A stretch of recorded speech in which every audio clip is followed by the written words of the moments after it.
They tried to make her small. They tried with names first, snake charmer, fence breaker, field witch, until each syllable fit like burrs in the hem of her skirt. When names didn't shrink her, they tried with hands. For men in a deputy's knot, a noon sun as white as bone, dust rising to praise the cruel. They dragged her from the cottonwoods behind the livery and into the open square, where wagons circled up like teeth. The rope burned a collar on her wrists and left it smoke under her skin.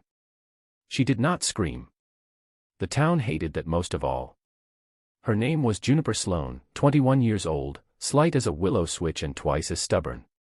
She had her mother's copper hair and her father's long stride, and both parents lay under 2 cedar boards beyond the creek. The Sloane spread was a memory now, fences gapped, hayloft hollow, a lone milk cow that bawled herself hoarse for want of a hand to soothe her teats come evening. Juniper did it all anyway, mended wire with bleeding fingers, lifted sacks heavier than the pity men would not give, slept on the kitchen floor when the wind made the eaves talk like ghosts. The sin they named was defiance. The excuse they used was debt. Old man Barlow, whose cattle trampled anyone's wheat who wouldn't bow, had pressed a paper in front of her, figures bloated like ticks, interest stamped with a smile. A girl can't run a ranch, he'd said, and men behind him had nodded as if God himself had given the nod along with the weather. When she refused to sell and refused to marry the cousin he'd dragged up like a broom from his porch, he called for the rope. They meant to take the ranch by spectacle. They did not reckon with Caleb Ward. He had ridden into town that morning, an ex-soldier with a scar along his jaw like a thin white road to nowhere. His hat brim cut his eyes to shadow, his coat hung heavy with last winter's sorrows. He tethered his horse at the far hitching rail and watched the square with the patience of men who had learned, under cannon moon and rifle sun, that every crowd can turn either into a congregation or a gallows. He kept his silence. He always did. Words, in his experience, tended to die as soon as they met breath. When the deputy hauled Juniper up the church steps and shoved her to her knees, Caleb felt a small shiver in the world, like a creek changing course under snow. He did not know her name yet. He knew only the tilt of her chin, a stubborn, worn-down grace, like a prayer said by someone who believed God had left town but was polite enough to keep talking anyway. Barlow spoke to the crowd. He used words like order and decency and community, words that sounded like church bells until you stood close enough to hear the clapper was made of iron and debt. He talked of how a ranch needed a man, how a woman alone drew trouble like flies to cider. He gestured to the rope on Juniper's wrists and said it was mercy, so she don't run. Laughter came thin and easy, the way men laugh when they are tired of admitting fear. Juniper lifted her bound hands and stared at the coarse twist, at the fibers stained darker where sweat had met hemp. It was not the first rope in her life. She had led yearlings with softer lines, had hoisted buckets, had hauled a mule from a ditch with a braided rein that smelled of oil and sun. But this rope had the stink of men on it, the meaty heat of fingers that did not cradle but claim. She felt the prickle of tears and held them back because this square would drink them like whiskey and call it proof. Miss Sloane, the deputy said for the crowd's benefit, by the power vested, by whose? Juniper asked, voice quiet as rawhide sliding through a ring. It was not sarcasm. It was a question the wind might ask a mountain, curious if it still meant to stand. The deputy flinched, as if the rope had tightened around his wrists. Barlow came forward then, smile like a poker blade laid flat. Child, we're here to make things right.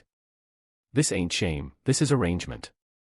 You'll sign the paper, you'll take a husband that can set a fence straight, and we'll all sleep easier.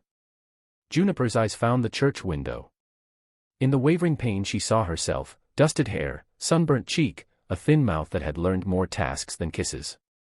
She thought of her mother's wedding ring, how she'd buried it under the lilac bush the night after the fever took her, because grief made her hands stupid and she'd dropped it twice. She thought of her father's laugh, 2 notes, low, then a higher one, like a meadowlark clearing its throat. Neither ring nor laugh remained to argue for her. Only her breath, and the rope, and the square. Let me stand, she said. Barlow shook his head amiable as a barroom saint. You're standing enough. Let me stand. The words came out like boot heels knocking dirt from each other. The deputy, eager to look merciful, tugged her up. Juniper faced the crowd. She found the eyes that looked away quickest. She found the boy on the wagon seat whose lip trembled, whose mother pinched his shoulder to keep him from crying at a thing that wasn't his to mourn. She found Caleb Ward without knowing him, a stillness at the edge of the square that made the heat ripple oddly around it. "This rope," Juniper said, and raised her bound wrists so the bell of noon could see. "You think it makes me less? Maybe it does. It makes me yours if I agree. But I don't. Not today." Barlow's smile thinned. "Girl, not today," she repeated, softer. A meadowlark somewhere tried a song and failed. Caleb stepped off the rail. He did not posture. He did not reach for his gun, though his hand remembered the weight as a tongue remembers salt.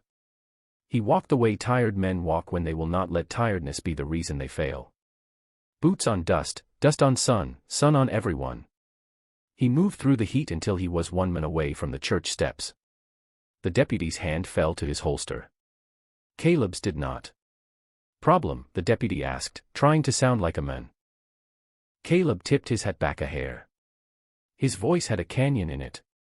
"Looks like a rope where a handshake ought to be." Laughter again, but brittle. Barlow measured the stranger. "You a friend of the Sloane girl?" Caleb looked at Juniper and did not pretend to know her. He offered her a single gift, the decency of not lying. No, something in Juniper's chest both sank and steadied. She could use a friend, but she could use a witness more. "Then mind your distance," Barlow said, and with a pinch of his fingers he let the deputy know to end the play. The pen came out. The paper came up like a white flag that only the losing side had to sign. Wind lifted Juniper's hair. It laid the copper across her lips and she tasted dust, hemp, and the salt of her own skin. She swallowed and felt the knot at her wrists grind like a mill. She looked at the crowd and thought, "This is the sum: if I sign, I lose the land and keep my breath; if I refuse, I keep my name and maybe lose both." Her heartbeat did not ask for counsel. It knocked at her ribs like a fist on a locked door. Caleb said, very gently to the deputy, "You're pulling that rope too high. You'll cut her hands." The deputy blinked, surprised by the kindness of the voice from a man who could have used threat. For a breath, the rope slackened. Juniper turned her head toward the stranger. Up close he was older than she'd first guessed, 30, maybe a few years more. His scar caught a stripe of sun and threw it back like a nail head. His eyes were not blue or green but that iron watercolor creeks get when snow melts and the bottom shows. He looked not at her face but at the rope, and the attention was a balm, not what she needed to be called pretty, but to be treated as a body that could be hurt. She lifted her chin so the knot lay tender on her skin. She did not thank him. Not here. Barlow's hand grew tired of waiting for consent. He moved closer with the paper and pen, the deputy shifting to brace her forearm. Caleb's right hand twitched, not toward the gun but toward the rope itself, as if his fingers remembered the 100 mean knots he'd loosened from boys under his command who'd been dragged from trenches half dead. "Miss Sloane," Barlow murmured, "sign." The square held its breath so hard the wind forgot to move. Juniper stared at the pen. The rope rasped. Somewhere a horse stamped and shook its bit, annoyed by the quiet. She smiled then, a small, strange, lopsided thing that did not ask permission to exist. "Sir," she said, eyes on Barlow but voice angled for the stranger at the foot of the steps, "you're not my master." Her gaze flicked, just once, to Caleb Ward. "You're my man tonight." It wasn't a seduction. It wasn't a vow.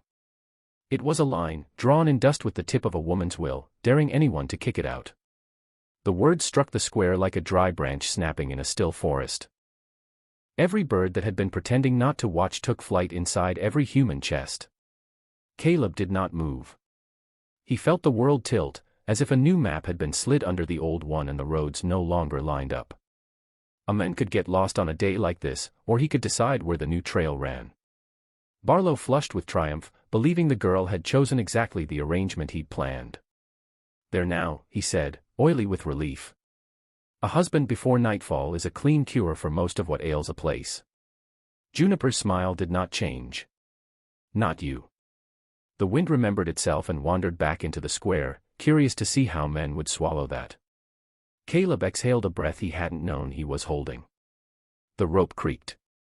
Far off, thunder rolled over hills that hadn't seen rain in a month, as if the sky cleared its throat to speak. Juniper lowered her bound hands until the knot sat gentle at her waist, a woman deciding where the rope would touch her. "Untie me," she said to the deputy, and though she looked at him, the words were meant for the stranger whose eyes held a mercy she did not trust and an iron she did. No one moved. Then Caleb did. He stepped up one step and the crowd learned what a single quiet man could weigh. Juniper did not remember the walk home from town.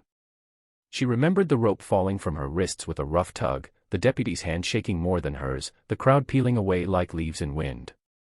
She remembered the stranger's eyes, gray as thaw water, holding her a moment longer than anyone dared.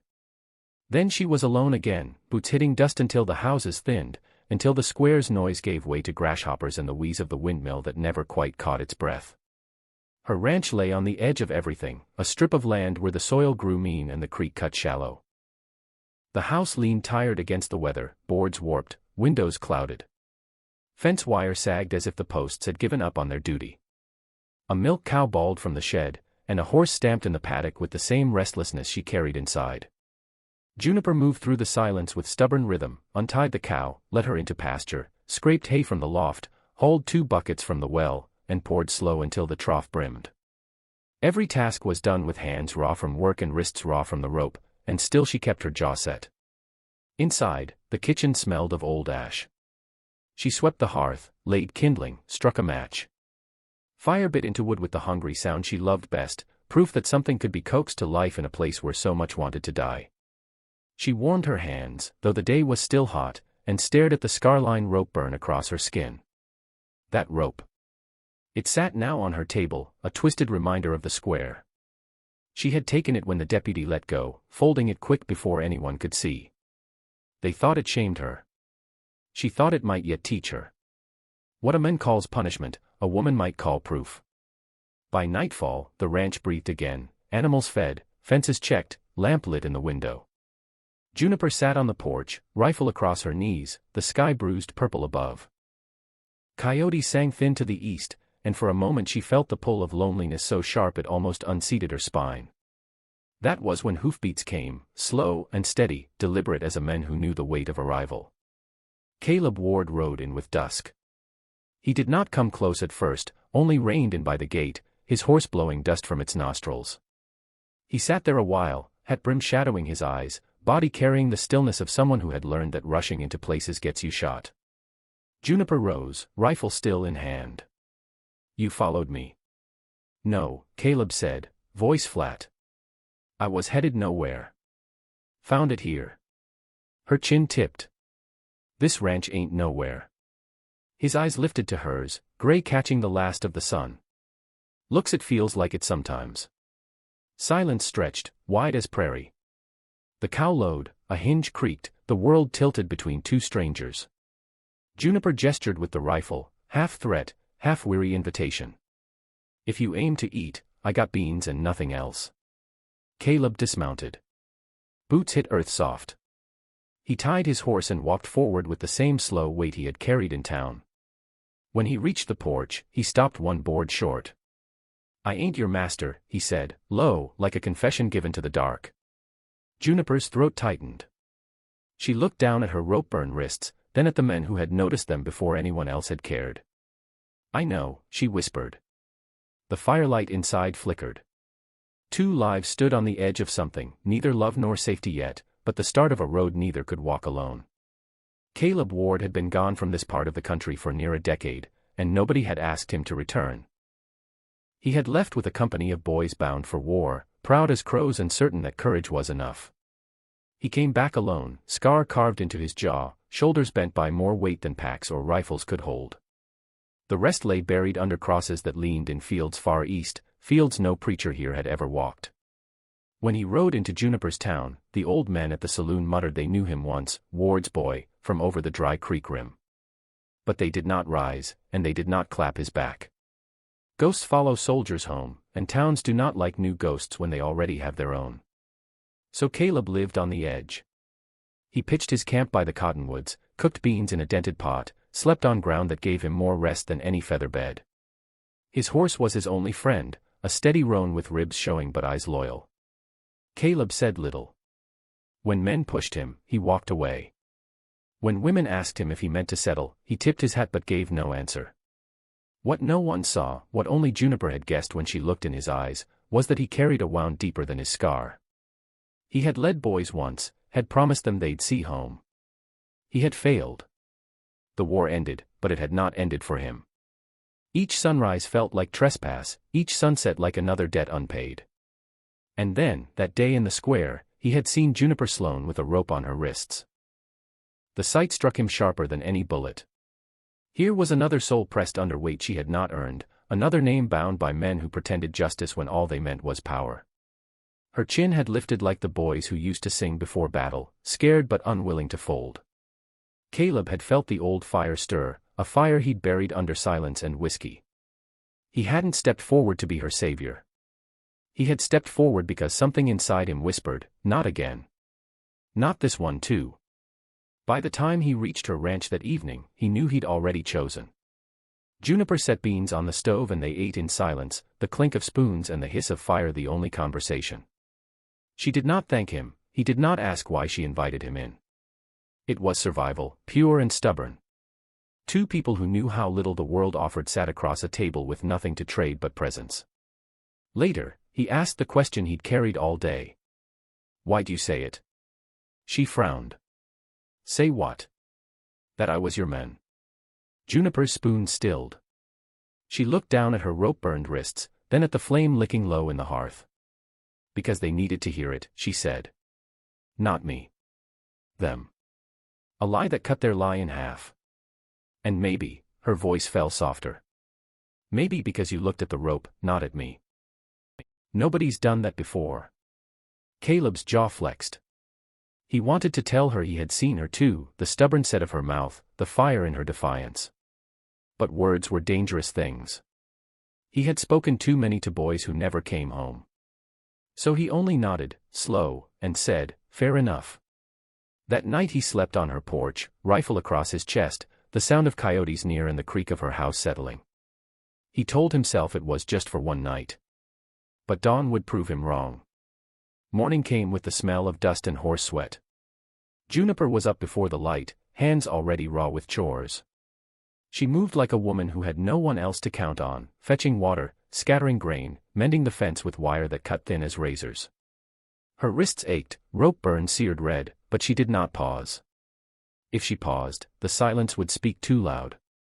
Caleb had not gone. He sat on the porch rail, boots muddy, hat pulled low. He looked like a man who'd promised himself to ride away at dawn but found the road unwilling to open. His roan grazed in the patch by the barn, tail swishing against flies. Juniper saw him, jaw tightening. Didn't know you meant to take up residence. Caleb shrugged. Didn't know you'd feed me. That was beans, stranger. Not invitation. He half smiled, though it didn't reach his eyes. Fair. The exchange might have ended there, two walls holding firm, if not for the noise that came sudden from the paddock, a sharp crack of wood and a wild whinny. Juniper spun, skirts brushing dust. Her father's old bay gelding, Hawk, had broken the latch and reared against the rail, eyes white, hoofs flailing at the sky. He was the last of her herd worth anything, and he'd kill himself, or her, if he broke loose. Damn fool horse, she shouted, dropping the bucket and running. Caleb was on his feet before thought caught him. He vaulted the fence, boots sinking in churned mud. Hawks of sliced air inches from his skull, but Caleb didn't flinch. War had taught him worse dances than this. Juniper grabbed the halter rope, pulling with all her weight. Hawk jerked, nearly dragging her off her feet. Caleb caught the line with one hand, steady, his scar catching sunlight. Let go, she snapped. You'll spook him worse. Already spooked, he answered, voice low, calm as rain. He moved slow, hand along the rope, step by step, until he was close enough to press his palm against the horse's neck. Hawk's breath came hard, nostrils flaring, but Caleb whispered something no one else could hear, something made of old dust and gentler days. The horse stilled. Juniper stood frozen, sweat streaking her face, rope burns bright on her wrists again where she had pulled too hard. Caleb's hand lingered on the horse's hide, steady as a stone. She hated the gratitude rising in her chest. She hated more the flicker of awe. You handle him like you've known him all your life, she muttered. I've known fear, Caleb said. Looks the same in every pair of eyes. Their gazes met, fierce and unwilling. The horse shifted, calmer now, between them. A thin line of trust was drawn, not chosen, not wanted, but drawn all the same. Juniper yanked the rope from Caleb's hand, tying Hawk firm this time. She brushed hair from her face, breath uneven. You don't belong here. Caleb tipped his hat, expression unreadable. Neither do you, if they have their way. It was not kindness, not accusation. Just truth, laid bare between them. Juniper turned, furious at the sting it left, and stormed back to the house. Caleb stayed by the fence, hand resting on the horse as if he, too, needed something steady to lean on. The next Saturday, Juniper braved town again. She had to. Flour was near gone, the cow needed salt blocks, and nails were running thin for the fences. She pulled on her patched dress, tied her hair back, and hitched her wagon with Hawk, who still tossed his head but obeyed her now.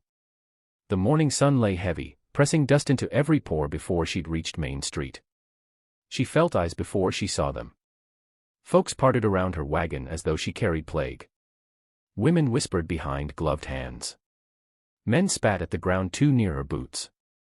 Every step of Hawk's hoof sounded louder than it should have, as if the town wanted her to hear the echo of her own isolation. Inside the general store, the air was cooler but no kinder. Mr. Kettle, the shopkeeper, kept his politeness tight as a bootlace. We don't extend credit, Miss Sloane. Not after, well, you understand. I'll pay cash, Juniper answered, laying coins down, steady hands despite the burn in her cheeks. She'd just lifted the salt block into her arms when a voice slithered across the room. Well, if it ain't the rope girl. Barlow's nephew, lanky and grinning, leaned against the counter. Two ranch hands snickered at his side. What's it this week, Junie? Flour for the men you promised? Or just stocking up for another runaway night? The laughter stung worse than the words. Juniper's back stiffened. She kept her eyes on the block, muscles trembling. If she answered, they'd call it proof. If she stayed silent, they'd call it guilt. Leave her be. The voice came from the doorway. Low. Iron steady. Caleb Ward stepped inside, shoulders filling the light. His coat hung open, rifle slung casual across his back. He didn't look at Juniper, not directly. His gaze fixed on the men like a shadow pinning them down. Barlow's nephew sneered. Ain't your concern, soldier. Caleb's hand rested on the counter, not near his gun but firm enough the wood groaned. Looks like it is. You're crowding a lady who paid fare. The word lady cracked something in the air. Juniper swallowed hard. Nobody in this town had called her that in months. The ranch hands muttered, stepped back. The nephew blustered, but his grin faltered under Caleb's gaze. He spat near the door, muttering, she ain't worth the trouble. Caleb shifted just enough to let him pass. When they were gone, silence returned heavy as a storm cloud. Juniper lowered the salt block onto the counter with more force than needed. I didn't ask you to step in. Caleb met her eyes finally, gray steady as stone. Didn't do it for thanks. She wanted to argue, to snap, to tell him his pity was another rope. But the words snagged. Instead, she pressed coins into the shopkeeper's palm, lifted her flour sack, and marched outside. Caleb followed, quiet boots on the planks. At the wagon he paused, one hand brushing Hawk's neck. The horse didn't flinch. You don't have to come back here alone, he said, almost too soft to catch. Juniper climbed onto the seat, gripped tight on the reins. I've been alone a long time. He stepped back, letting her go. But when the wagon wheels creaked onto the dirt, she glanced once over her shoulder. Caleb stood in the street, hat low, watching like a man who had already chosen a side even if he wished he hadn't. The storm rolled in sudden, mean as a drunk, clouds piling black against the horizon before Juniper could bring the wash in. By dusk the wind had teeth, rattling loose boards on the barn and chasing chickens frantic around the yard. She had just latched the shutters when hoofbeats broke through the howl. Caleb rode hard out of the gray, rain slashing down his coat, hat plastered low. He didn't ask permission, just swung down and led his roan to shelter as if he belonged there. Juniper stormed onto the porch, hair whipping. You lost your trail. Storm's too mean, he said simply. Barn'll hold my horse. I'll take the porch. Lightning split the yard white, thunder shaking the rafters. Juniper glanced at the sky, then back at him, jaw tight. She wanted to tell him no, that she'd been alone long enough to keep it that way. But the world was louder than her pride tonight. "You'll come in," she said. "Porch won't keep you." Inside, the fire was already lit, beans simmering. Caleb peeled his coat, water dripping off in dark rivulets. His shirt clung to his shoulders, scar-catching firelight. He set his rifle by the door and sat near the hearth like a man who knew how to take up as little space as possible. They ate in silence. Rain battered the roof, wind keened at the eaves. Now and then Caleb's eyes lifted, gray as storm water, catching hers before retreating again. Juniper stirred the pot, hands trembling though not from cold. "You think stepping in at the store made you some kind of savior?" "No," he stretched one leg, leaned back against the wall. "Made me a man who didn't like the sound of your name in their mouths." Her breath caught. No one had spoken it without venom in months. She pressed her palm to the table to steady herself. When the beans were gone and the fire burned low, silence grew heavy, thick with unsaid things. Juniper sat on the hearthstone, knees pulled to her chest, staring into the flames. Caleb sat across, shadows carving his face. A sudden crack split the air, the barn door slamming loose. Juniper jumped. Caleb rose without hesitation, grabbed his coat, and went into the storm. Through the window she saw him fighting the wind, latching the door with hands steady as stone. He returned soaked, mud up his boots, but calm. He stripped the coat again, laid it by the fire. "You should sleep," he told her. "And you?" He shrugged. "I've slept in worse places than a chair." Juniper hesitated, then fetched a blanket, laying it over the chair. Their hands brushed in the exchange, her fingers cold, his calloused and warm. Both stilled, breath caught. The moment was brief, but it lingered, as if the storm outside had forced its own lightning into their veins. Neither spoke of it. But when she climbed the narrow stairs to her bed, she heard him settle in the chair below, the fire's crackle steady between them. For the first time in months, she slept without waking at every coyote's cry. Downstairs, Caleb watched the flames, jaw clenched. He told himself he was only waiting out the storm. Yet in the silence, he knew he had already tied himself to this ranch, to this woman, with knots no rope could bind and no storm could loosen. The storm passed by dawn, leaving the world damp and smelling of turned soil. Mist rose from the creek, thin as breath from a tired horse. Juniper found Caleb already outside, repairing the gate with a piece of scrap wood he must have scavenged from the barn. His hands worked slow, deliberate, as though he was building something meant to last even if he told himself otherwise. She stood on the porch, arms folded. "Didn't know you came back from war to fix women's fences." Caleb didn't look up. "Didn't know you planned to run a ranch alone." Her throat tightened. She wanted to spit, to throw his words back sharp. But truth wore down anger. She turned and went inside instead, where the rope lay coiled on the table. That rope. She hadn't meant to keep it, yet when the deputy had let go in the square, she'd snatched it quick, shoving it under her arm like contraband. Every time she saw it, the memory burned, men's laughter, the sting at her wrists, the crowd pretending justice while hunger for shame lit their eyes. Still, she couldn't throw it away. Maybe because to throw it would feel like letting them erase what had been done. When Caleb came in, wiping mud from his boots, he saw it first thing. His gaze fixed, gray hardening. "You kept it." Juniper lifted her chin. "I did." "Why?" She touched the frayed end, voice rough. "Because if I burn it, it's like it never happened.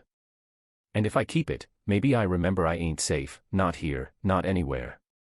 Caleb's jaw worked. Slowly, he unbuttoned his shirt cuff and rolled the sleeve. Along his forearm ran a scar, puckered and pale, cutting across the muscle like a crooked road. "This was mine," he said. Juniper's eyes flicked to his, then back to the scar. Bullet. Bayonet. The boy that carried it didn't live long enough to see what he'd done. Caleb lowered his sleeve, fingers pausing on the fabric. "I kept it because I don't get to forget. If I did, I'd be leaving the others behind." The fire cracked in the hearth, filling the silence between them. Juniper pressed the rope flat on the table, palms trembling. "You look at me different from the others. Not like I'm ruined." "You're not," Caleb said simply. Her breath caught. She wanted to believe it. Her fingers curled over the rope, clinging and hating it all at once. Then why does it feel like this mark on my wrists will never leave? Caleb stepped closer, not touching, but near enough his shadow fell across the table. Scars don't leave, he said, voice low. But they don't stay the same, either. They change with you. One day, they mean something else. Juniper looked at him, truly looked, at the scar on his jaw, the tired weight in his eyes, the steadiness in his stance. Broken, but still here. Her voice came out a whisper. And what do yours mean now? He met her gaze without flinching. That I walked out alive. Alive enough to stand here. The rope lay silent between them, a symbol neither would let go of yet. But in the fire's glow, something shifted, shame turned, not into pride, but into survival. Two broken things set side by side, learning what it meant to still be standing. Sunday mornings were the hardest. Juniper hadn't stepped into the church since the rope. Still, she went this time, not for scripture, but because leaving the pew empty gave them victory. She walked the main road in her patched blue dress, boots worn thin, chin lifted though her stomach churned. The crowd gathered slow, voices dropping when she neared. Mothers pulled children close, men turned shoulders like doors closing. By the time she reached the church steps, silence had weight. She almost faltered. Then Caleb appeared at her side. He hadn't said he would come. He hadn't asked. He simply stood there, scar in the sunlight, hat in his hand, shoulders wide enough to shift the air. A spit landed at her feet. Someone muttered, "Rope girl." Juniper's cheeks burned. Her hands twitched toward her skirts. She might have turned, walked away, given them the satisfaction, if not for the brush of a calloused hand against hers. Caleb's fingers didn't close. They didn't even hold. Just brushed, light as a promise unspoken. But it steadied her knees. The preacher cleared his throat, faltering in the pulpit. No one looked at him. All eyes stayed on the girl who dared show her face, and the soldier who stood beside her. Then a small voice cut the silence. "Ma." It came from the back pew, a boy no older than 6. His mother shushed him harsh, but too late. The word carried, thin but sharp, across the wooden rafters. Juniper's throat closed. She had no child. Yet in that single word, something cracked in the crowd. Not everyone softened, but enough. Enough to make a man shift uncomfortably, to make a woman glance down, ashamed of her own silence. Juniper lifted her chin higher. The rope's ghost burned at her wrists, but for the first time, it did not own her. She stepped into the aisle. Caleb followed. The preacher began his sermon, voice shaking, as if even he understood that morning would be remembered not for scripture, but for a woman's quiet defiance, and the men who stood beside her without claiming her. By late summer, the rumors turned sharp enough to cut. Juniper heard them when she walked into town for seed, when she fetched mail that never came, she'll lose that spread by winter. Caleb Ward's living there now. She's no better than the name they gave her. One evening, as the heat hung low and cicadas screamed, 3 riders came to the ranch. Juniper knew them before they spoke, Barlow's men, boots polished, guns carried loose like confidence. "We're here to make a fair deal," the tallest said, hat tipped as if manners could hide the stink of intent. "This land's gone fallow. Ain't right for a girl to waste it. You sign it over, you'll have enough coin to start somewhere quiet. Somewhere folk don't remember." Juniper's blood chilled. She stood in the yard, dress dust-stained, hands steady on the pitchfork she'd been using. "Not selling." The second man spat. "Ain't selling," she says. Like she's got choice. From the porch came the creak of wood. Caleb rose slow from his chair, rifle in hand, not raised, just resting easy in his grip. His eyes were iron water, fixed on the 3 like he'd seen their kind before and buried them in dirt far from home. "You boys done talking?" he asked. The tallest sneered. "Ain't your fight, soldier. Best you walk." Caleb stepped off the porch, boots crunching gravel. Already fought enough wars. Not letting another start here. Juniper's chest tightened. She hated that relief coiled through her, hated that she wasn't alone in this moment. Still, she held her pitchfork like a weapon, refusing to be only someone defended. The standoff stretched, sweat rolling down brows, horses shifting restless. Finally, the riders pulled reins, spitting curses as they turned toward the road. "This ain't over," the tallest called back. Caleb watched until they were dust. Only then did he lower the rifle, breath steady but jaw clenched. Juniper looked at him, eyes fierce. "You didn't have to stand here." He met her gaze, scar catching the last light. "Neither did you." "But we both did." For a heartbeat, the yard was theirs, broken ground, stubborn voices, two figures who refused to move. And though the threat hadn't passed, something deeper had settled, the first root of loyalty, growing stubborn in hard soil. It happened on a night without moon, when the sky hung heavy and the earth smelled of dust and tinder. Juniper woke first, nostrils stinging with smoke. She bolted upright, heart clawing her ribs, and saw the flicker through the window, orange, hungry, alive.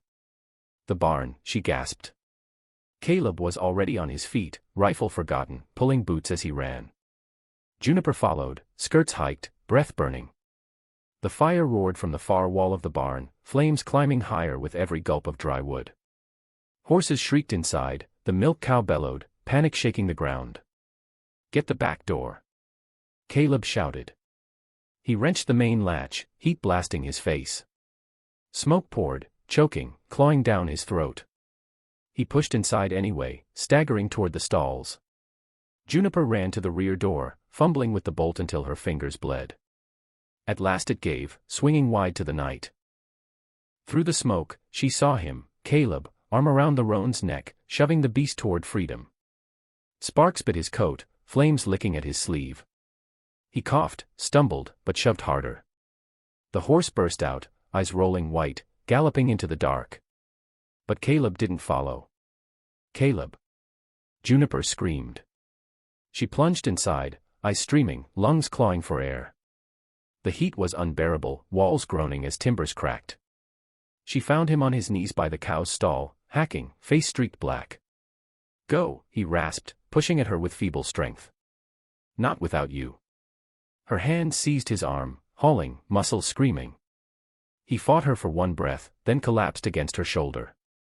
Together they stumbled, half dragging, half falling, until the night air hit them like cold water. They collapsed in the dirt, coughing until blood streaked his lips.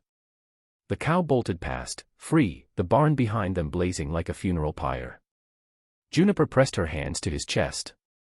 "Stay with me, damn you." Caleb's eyes fluttered open, gray dulled with smoke. "Told you," he coughed hard. "I've slept in worse places." Her throat tightened, fury and fear tangled. She gripped his hand, squeezing so hard her nails cut skin. "You don't get to leave me." "Not you." The barn groaned, then caved in with a roar, sparks raining across the yard. But they were alive. Barely, but alive. Juniper bent over him, forehead against his scarred jaw, tears streaking soot. She didn't thank him, couldn't. Gratitude was too small a word for a man who'd nearly died to keep her horses breathing. What passed between them was something deeper, carved raw into the dark, trust born of fire, stubborn and unyielding. For the first time since the rope, Juniper let herself lean, just a little, against another soul. The barn lay in blackened ruin, its timbers smoldering through the night. By morning, ash drifted across the yard like gray snow. The horses grazed safe, the cow bawled stubborn as ever, but Juniper's heart still beat ragged at the memory of flames licking Caleb's coat. Inside the house, silence pressed thick. Caleb sat slumped by the hearth, bandage tied rough around his arm where fire had kissed him. Juniper tended him in wordless focus, washing soot from his skin, dabbing water to his lips. Each time her hands brushed his, she felt the heat of fear still lodged under her ribs. When she finished, she turned to the table. The rope lay there, coiled like a snake that had outlived its venom. The same rope that had cut her wrists in the square, that had whispered shame every night since. She lifted it slowly, fingers trembling, and carried it to the fireplace. Caleb's eyes followed. "You sure?" Juniper stared into the flames. "I kept it because I thought I had to remember. But it ain't memory anymore. It's weight." Her voice cracked. "And I'm done carrying it." She laid the rope into the fire. Flames caught quick, greedy, running along the fibers until smoke curled sweet and bitter. Juniper pressed her palms together, not in prayer but in release. Caleb rose unsteady and came to stand beside her. He didn't speak. He only placed his scarred hand over hers, steady, grounding. Together they watched as the rope blackened, split, and turned to ash. Juniper whispered, "They wanted it to mark me." Caleb's voice rumbled low. "Now it marks no one." The last strand snapped, glowing red before it vanished into ember. Juniper's breath came heavy, but lighter. She reached without thinking, fingers brushing his scarred wrist where war had marked him too. Their eyes met, hers wet, his steady but burning. In that silence, something shifted permanent. Not triumph. Not sudden love. But a bond forged the only way bonds last, in fire, in scars, in two souls who refused to let shame own them. The rope was gone. Ash floated up the chimney, carrying with it the weight of every whisper, every spit, every cruel laugh. What remained was survival, and the warmth of a hand that did not let go. Autumn softened the land. Grass grew back along the black scar where the barn had burned. Smoke no longer meant ruin, only hearth fire curling steady from Juniper's chimney. Caleb stayed. He never named it, never asked permission, but every day his presence stitched itself into the ranch, mending fence posts, mucking stalls, carrying water until his arm healed. At night he sat on the porch, rifle across his lap, listening for coyotes so she could sleep. Juniper rebuilt, plank by plank, garden rows turned and seeded again. Some mornings she'd find tools already sharpened, chores half done, his way of speaking without words. In return, she left extra bread at his place on the table, patched the sleeve he tore on wire, set his coffee by the fire before dawn. Neither called it love. They called it work, survival, trust. But in those small offerings, a quiet passion grew. One evening, as frost crept low, Juniper sat by the hearth mending her dress. Caleb came in from the cold, smoke clinging to his coat, eyes tired but softer than she had ever seen. He stood by her a long while before lifting her wrist, rough thumb tracing the faint scar where the rope had once burned. "Does it still hurt?" he asked. She shook her head, voice low. "Not anymore." He bent, slow, as though afraid she might pull away, and pressed his lips to the mark. A kiss not of possession but of reverence. Juniper's breath trembled. She touched the scar at his jaw in return, her fingers resting there as if claiming it not as ruin but as proof. The fire glowed, painting them in amber light. Outside, wind brushed dry grass, carrying the smell of cedar and ash. Inside, silence wrapped them warm, not empty anymore but filled with the weight of everything they had endured. They did not need to speak of tomorrow. The cabin, the horses, the garden, all of it was enough. Survival had become something more. And like every folk tale whispered by firelight, theirs carried a question that would outlive them: what keeps a heart alive in the desert? A rope burned, a scar kissed, or the memory of one hand that never let go?